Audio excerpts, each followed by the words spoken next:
Eastern economic forum पर प्रधानमंत्री नरेंद्र मोदी ने पूरे विश्व को आर्थिक मंत्र दिया। प्रधानमंत्री मोदी ने 7वें ईस्टर्न इकोनॉमिक फोरम को संबोधित किया, जहां उन्होंने तमाम मुद्दों पर भारत का पक्ष रखा। पीएम ने कहा कि रूस यूक्रेन युद्ध की वजह से सप्लाई चेन बाधित हुई है, इस पर अब चर्चा की जानी चाहिए। पीएम मोदी ने आगे कहा कि 2019 में मुझे इस फोरम में रूबरू हिस्सा लेने का मौका मिला था।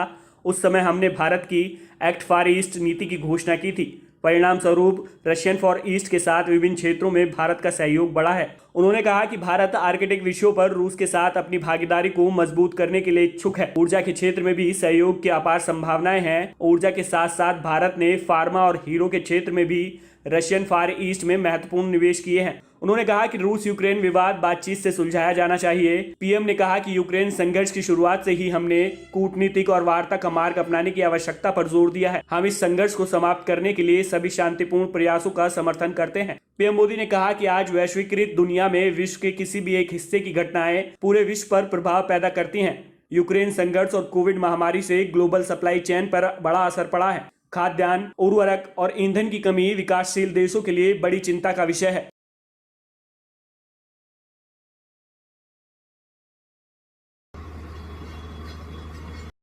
बेंगलुरु में एक हफ्ते से भारी बारिश जारी है। 3 दिन से शहर भर में पानी भरा है। सड़कें और कॉलोनियां सभी डूबे हैं। उधर मौसम विभाग ने बेंगलुरु में बारिश का रेड अलर्ट जारी किया है।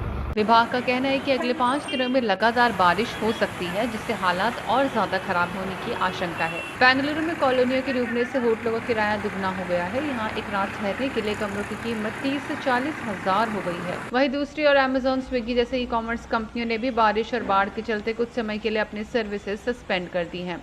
लोगों की परेशानियां देखते हुए अब कर्नाटक सरकार ने कुछ कदम उठाए हैं। बेंगलुरु में स्कूल बंद कर दिए गए हैं। आईटी विभाग के कर्मचारियों को वर्क फ्रॉम होम की मंजूरी दे दी गई है। बेंगलुरु नगर निगम में 696 अतिक्रमणों की पहचान है। निगम का कहना है कि इन्हीं की वजह से शहर में बारिश का पानी भर रहा है। इन अतिक्रमणों को जेसीबी के जरिए गिराया जा रहा है।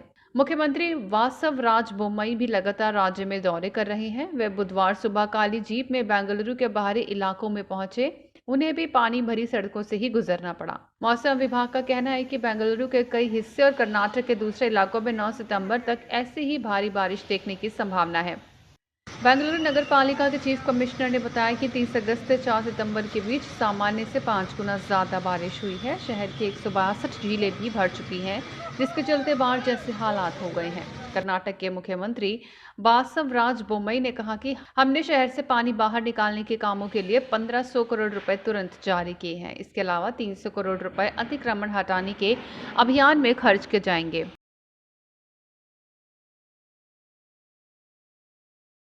हाल ही में महाराष्ट्र की राजधानी मुंबई के दौरे पर गए केंद्रीय गृह मंत्री अमित शाह की सुरक्षा में चूक का बड़ा मामला सामने आया है। मुंबई दौरे के दौरान एक शख्स घंटों तक अमित शाह के इर्द गिर्द घूमता रहा। बड़ी बात यह है कि इस शख्स ने खुद को आंध्र प्रदेश के सांसद का पीए बताया और लंबे वक्त तक अमित शाह के आसपास ही मंडराता रहा। अमित शाह मुंबई के 2 दिवसीय दौरे के दौरान सोमवार को शहर के प्रमुख गणेश पंडाला लाल बागचा राजा गए और वहां भगवान श्री गणेश की पूजा अर्चना की। शख्स पर शक हुआ तो मंत्रालय के एक अधिकारी ने मुंबई पुलिस को इसकी जानकारी दी। बाद में पुलिस ने पूछताछ के बाद शख्स को गिरफ्तार कर लिया और गिरिगांव कोर्ट में पेश किया गया, जहां से इसे 5 दिन की हिरासत में भेज दिया गया है। मुंबई पुलिस आज भी शख्स से पूछताछ करेगी और इस सवाल का जवाब तलाशने की कोशिश करेगी कि आरोपी अमित शाह के आसपास टहलने की क्या मंशा थी। आरोपी का नाम हेमंत पवार है और वे धुले का रहने वाला है। मुंबई दौरे पर अमित शाह महाराष्ट्र के मुख्यमंत्री एकनाथ शिंदे और उप मुख्यमंत्री देवेंद्र फडणवीस के आवास पर भी गए थे। ये पहला मौका था जब राज्य के एकनाथ शिंदे देवेंद्र फडणवीस सरकार बनने के बाद शाह मुंबई पहुंचे थे। दौरे पर अमित शाह ने पबई में नाइक चैरिटेबल ट्रस्ट की ओर से स्थापित AM नाइक स्कूल का उद्घाटन भी किया था। वहीं अमित शाह के मुंबई दौरे पर पुलिस पर आरोप लगाया कि गृह मंत्री के काफिले के गुजरने के दौरान मुंबई ट्रैफिक पुलिस ने एक एम्बुलेंस को रोक दिया था। हालांकि बाद में ट्रैफिक पुलिस ने इन आरोपों को खारिज कर दिया। पुलिस ने कहा कि एम्बुलेंस में कोई आपात स्थिति वाला रोगी नहीं था और तकनीकी खराबी के कारण उसका सायरन बजता रहा। आरोप झूठे हैं।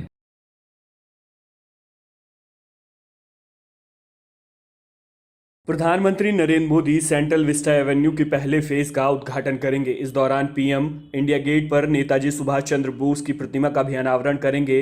वहीं पीएम मोदी राष्ट्रपति भवन से इंडिया गेट तक 3 किलोमीटर लंबे कर्तव्य पथ का भी उद्घाटन करेंगे। एक दिन पहले ही एनडीएमसी ने राजपथ का नाम बदलकर कर्तव्य पथ करने के प्रस्ताव को मंजूरी दी है। राजपथ राष्ट्रपति भवन से इंडिया गेट तक का रास्ता है, जिसकी लंबाई 3.2 किलोमीटर है। 102 साल में तीसरी बार राजपथ का नाम बदला गया है। ब्रिटिश शासन में इस सड़क का नाम किंग्सवे था। आज़ादी के बाद इसका नाम बदलकर राजपथ कर दिया गया और अब इसका नाम बदलकर कर्तव्य पथ किया गया है। कर्तव्य पथ अब नए रंग रूप में दिखेगा। कर्तव्य पथ के आसपास लाल ग्रेनाइट से करीब 15.5 किलोमीटर का वॉकवे बनाया गया है। बगल में करीब 19 एकड़ में नहर भी है। इस पर 16 पुल बनाए गए हैं। पूरे क्षेत्र में करीब 3.9 लाख वर्ग मीटर हरियाली भी विशेष आकर्षण का केंद्र रहेगी। पैदल यात्रियों के लिए नए अंडरपास बनाए गए हैं। पीएम मोदी नेताजी सुभाष चंद्र बोस की प्रतिमा का अनावरण भी करेंगे। ये प्रतिमा उसी स्थान पर स्थापित की जा रही है जहां इस साल की शुरुआत में 23 जनवरी को नेताजी की होलोग्राम प्रतिमा का अनावरण किया गया था। ग्रेनाइट से बनी यह प्रतिमा 28 फीट ऊंची है। इसका वजन 65 मीट्रिक टन है। इसे एक ग्रेनाइट पत्थर से उकेरा गया है। सेंट्रल विस्टा पुनर्विकास परियोजना में एक नया त्रिभुजाकार संसद भवन, एक सामान्य केंद्र सचिवालय, 3 किलोमीटर के राजपथ का कायाकल्प, नया प्रधानमंत्री आवास और कार्यालय और एक नए उपराष्ट्रपति एन्क्लेव की परिकल्पना शामिल है। बता दें कि सेंट्रल विस्टा प्लान की घोषणा सितंबर 2019 में की गई थी। 10 सितंबर 2020 को पीएम मोदी ने इसकी नींव रखी थी।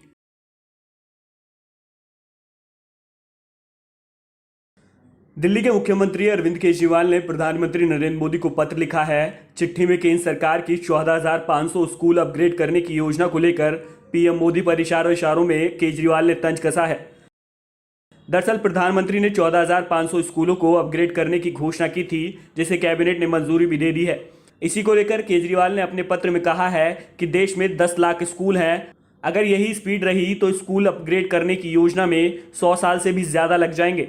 केजरीवाल ने पत्र में लिखा है, आदरणीय प्रधानमंत्री जी, मुझे मीडिया से पता चला कि केंद्र सरकार ने देश भर में 14,500 स्कूलों को अपग्रेड करने की योजना बनाई है। ये बहुत अच्छी बात है। पूरे देश में सरकारी स्कूलों की हालत बहुत ख़राब है।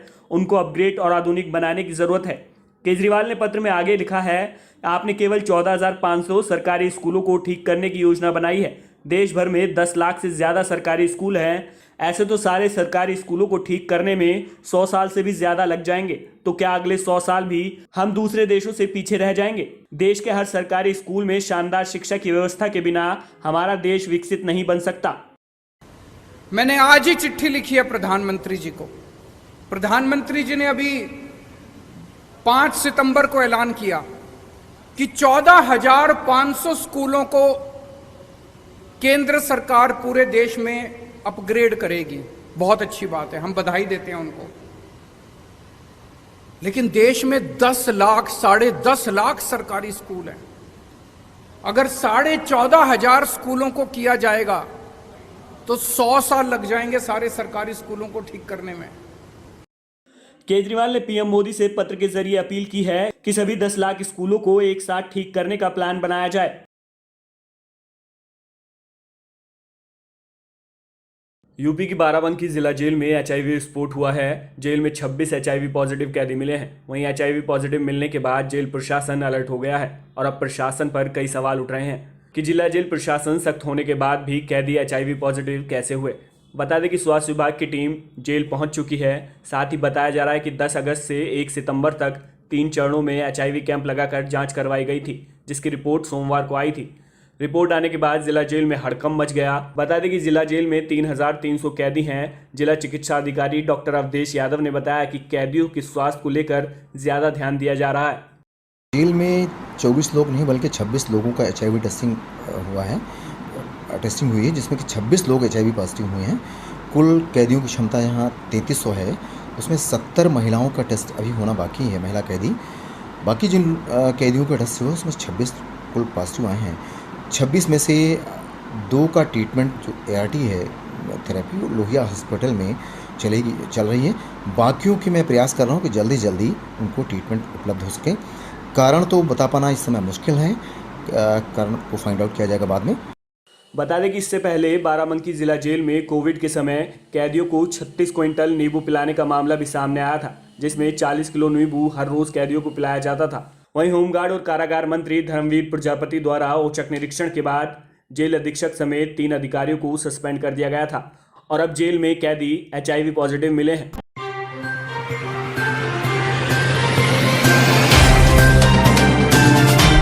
Subscribe now and press the bell icon. Never miss an update.